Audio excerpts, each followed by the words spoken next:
पुरुषोत्तमम्। वंदे पुरुषोत्तमम्। आज हम परम ब्रह्म श्री श्री ठाकुर अनुकूल चंद्र जी के विवाह और प्रजनन प्रसंग के बारे में आलोचना रखेंगे। श्री ठाकुर को पूछा गया, आप विवाह के ऊपर इतना जोर क्यों देते हैं? सोच समझ के हिसाब करके ब्याह देना जरूरी क्यों होता है? श्री ठाकुर बोल रहे हैं, मैं जितना कुछ देखा हूँ अपना आर्यकृष्टि मनुष्य बनाने की विधि विधान में भरती है, इसीलिए आर्यकृष्टि की बातें इतना करके बोलता हूँ। अपने अपने ऐतिह्य के ऊपर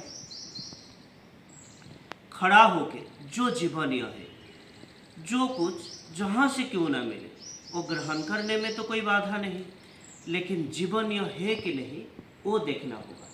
सोचिए, पाश्चात्य देश को देख के हम लोगों के देश में बहुत जगह पे अनेक स्थान में शादी से पहले लड़का लड़की परस्पर अबाध भाव में घुल मिलते हैं। ये जो कोर्टशिप या प्रणय की रीति है और इसकी फल बहुत जगह से प्रायः अच्छा होने का दिखाई नहीं देता है।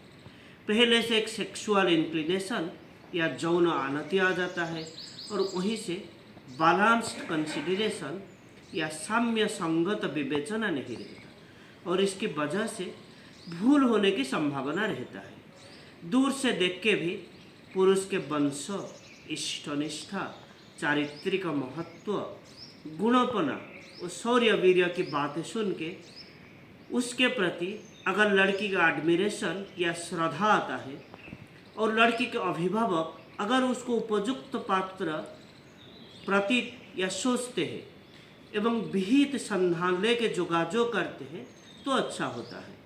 और प्राप्तवयस्क कन्या को विवाह देने के लिए लड़का और उसके वंश के बारे में हर बातें बोल के उसके कंसेंट या मत लेके विवाह देना अच्छा है। लड़का लड़की के प्रकृतिगत सामंजस्य के जो दिशा है उसको विशेष करके देखना होता है।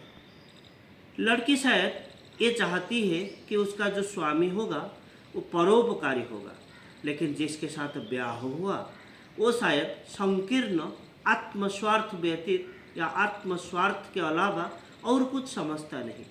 वहाँ उस कन्या की उस स्वामी को श्रद्धा करना तो कठिन होगा, इसीलिए हिसाब करके विवाह देना होता है।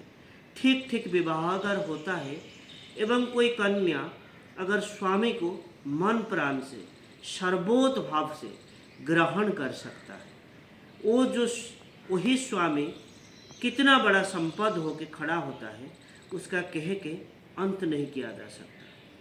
स्वामी उसके निकट अपने अस्तित्व स्वरूप हो उठता है। अपने अस्तित्व के रक्षा में, उसके वर्धन में मनुष्य जैसे अप्राण हो उठता है। स्वामी के अस्थिवृद्धि के व्यापार में भी वो जैसे एक्टिव हो उठता है। अबला नारी वहाँ शक्ति स्वरूपिणी हो उठता है। इसे एक कनिष्ठ नारी के साथ मिलन के बाद पुरुष के आयु, बल, मेधा, कांति, शौर्य, वीर्य सब ही बढ़ जाता है। और लड़का लड़की भी जो होते हैं एक एक हीरा जैसे होते हैं। लड़का लड़कियों को देख के मनुष्य धन्य धन्य कहता है, रत्नगर्भा जननी कहता है। माँ के जो दुर्लभ स्वामी भक्ति वही उसके गर्भ को रत्न पशु बना दिया है। ये घटना आलोचना प्रसंग 6वीं खंड 26 दिसंबर 45 से लिया गया है। फिर श्री ठाकुर को पूछा गया, सुप्रजनन और दाम्पत्य जीवन में यौन उपभोग ये दोनों में संगति कहाँ? श्री ठाकुर बोलते हैं, सुप्रजनन के साथ यौन उपभोग के कोई असंगति नहीं है। सेल्फ कंट्रोल या आत्मसंयम ना रहने से उपभोग भी नहीं होता है। उपभोग करने के लिए जो उपभोग्य वो वस्तु के ऊर्ध्व में रहना होता है। सुप्रजनन अगर काम्य है तो फिर स्त्री के चाहत के अलावा सहवास करना उचित नहीं है। वैसे सहवास स्त्री के निकट प्रीतिपद नहीं होता है, क्योंकि अनेक समय में उन लोगों के जो साइकोलॉजिकल डिमांड वो नहीं रहता, फिजियोलॉजिकल डिमांड या शारीरिक चाहत वो नहीं रहता। एक के पास प्रीतिकर ना होने से वो और किसी के पक्ष में उपभोग्य नहीं होता, बलात्कार जैसे होता है। उपभोग के अंदर है पारस्परिकता या परस्पर को या एक दूसरे को खुश करके और खुश होना। ऐसे स्त्री के आग्रह उसके अनुजाई सेक्सुअली एंगेज वो होने से उपभोग भी होता है और संतान भी अच्छा होता है।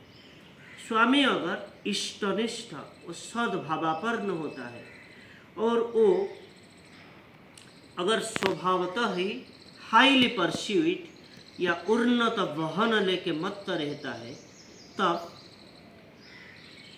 स्त्री उसके प्रति आनंद कराने के लिए उन्नत और पवित्र प्रेरणा वो भावभंगी लेके अग्रसर होने के लिए बाध्य होता है। अवश्य नारी अगर मनोवृत्ति अनुसारिणी स्त्री होता है, स्त्री अगर इस समय में स्वामी के देव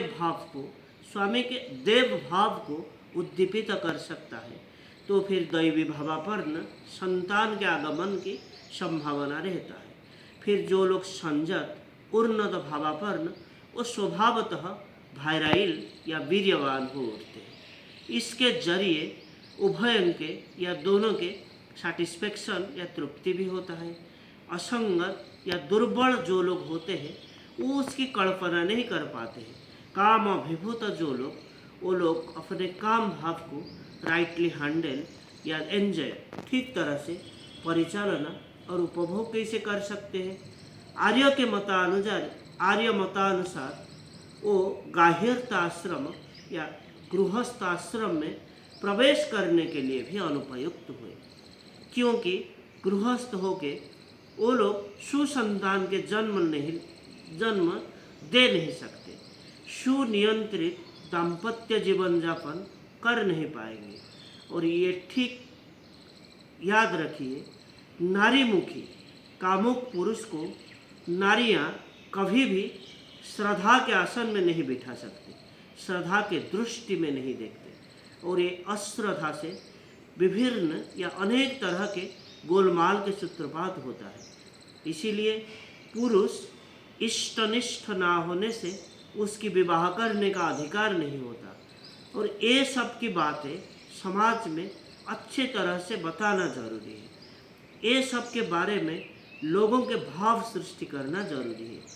देख रहे हैं ना हमारे जाति दिन पे दिन क्या होते जा रहा है। जिस देश में घर घर में देवता जैसे इंसान पैदा होते थे, उस देश में आजकल मनुष्य लायक मनुष्य भी नहीं मिलते। अपने प्रवृत्ति के पास खुद को बेच दिए हैं। ये वास्तव अवस्था की बात है, और इसकी प्रतिकार की बात अगर मनुष्य के पास कहते हैं, वो लोग समझेंगे क्यों नहीं। मुझे यहाँ कोई अहंकार नहीं है कि मेरे बात लोग सुने। मैं कहता हूँ तुम वही करो जिससे तुम जिंदा रह सकते हो, जिससे तुम अच्छे से रह सकते हो, जिससे तुम सुख से रह सकते हो, जिससे तुम उन्नति की दिशा में अग्रसर हो सकते हो। विधि को हम लोग जितना अमान्य करते हैं वो हमारे अच्छे के लिए काम नहीं करता। विधि को अमान्य करके वो लेकिन किसी काल से या किसी समय में अच्छे बात नहीं होता है, अच्छा फल पैदा नहीं करता है। ये घटना आलोचना प्रसंग 6 खंड 24 दिसंबर 45 से लिया गया है। आज के लिए इतना ही। वंदे पुरुषोत्तमम्। वन्दे पुरुषोत्तमम्। जय।